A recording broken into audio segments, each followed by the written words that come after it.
Assalamualaikum warahmatullahi wabarakatuh. Para pencinta ilmu dakwah yang saya hormati, pada sesi ini saya ingin menjelaskan tentang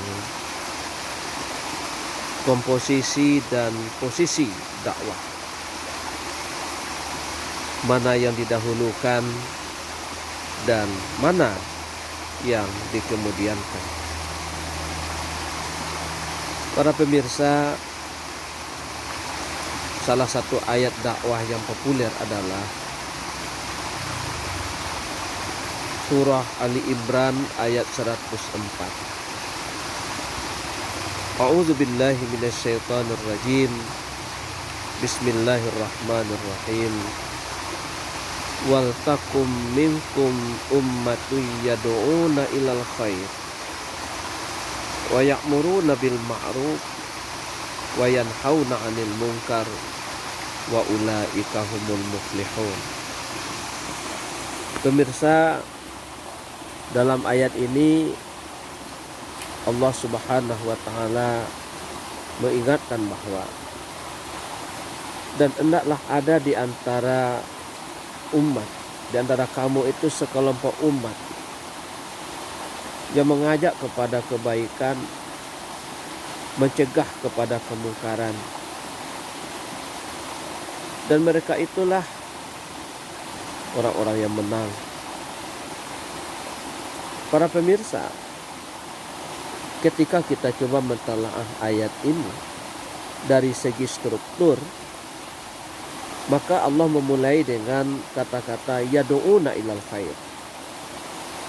Kemudian dilanjutkan dengan wa ya'muruna bil ma'ruf, dan berikutnya adalah wa yanhauna 'anil munkar. Di penutup ayat, di penghujung ayat ini Allah menutup dengan wa ulaika humul muflihun. Ayat ini dapat dipahami bahwa dakwah itu dimulai dengan proses mengajar. Tidak mungkin kita menyuruh orang lain, memerintahkan orang lain melakukan sesuatu sementara kita belum mengenal secara baik orang yang kita ajak atau yang kita perintah. Maka komposisi mengajak itu sangat penting. Seperti penjelasan pada pertemuan yang lalu, bahwa mengajak itu adalah proses melayani, memperlakukan manusia secara manusiawi yang disebut dengan humanis. Nah, setelah itu, setelah manusia dikenali dengan baik,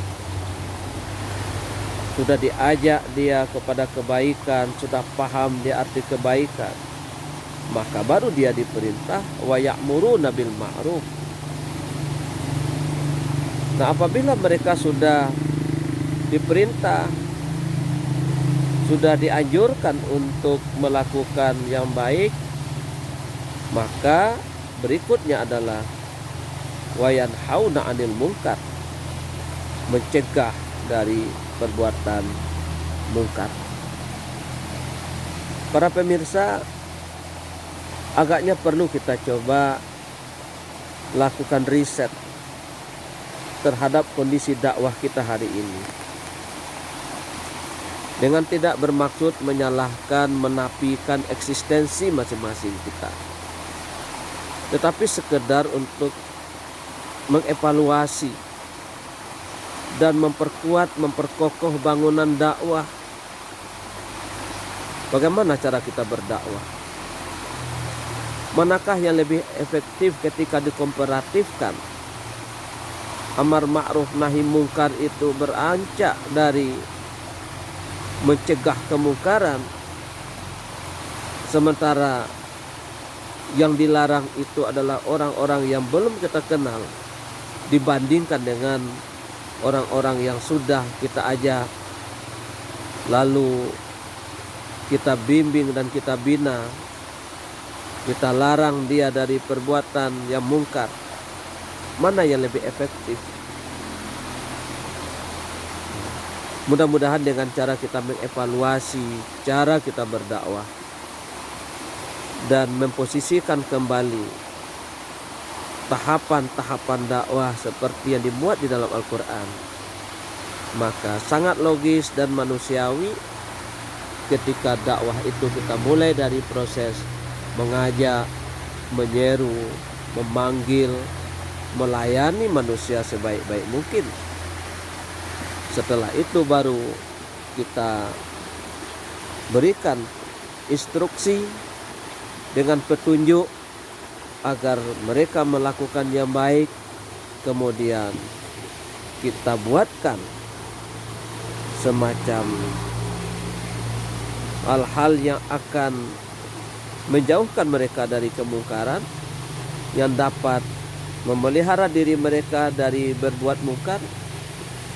Nah, inilah yang kita sebut dengan dakwah ilallah, dakwah kepada Allah Subhanahu wa taala dengan mengikuti petunjuk yang ada di dalam Al-Qur'an.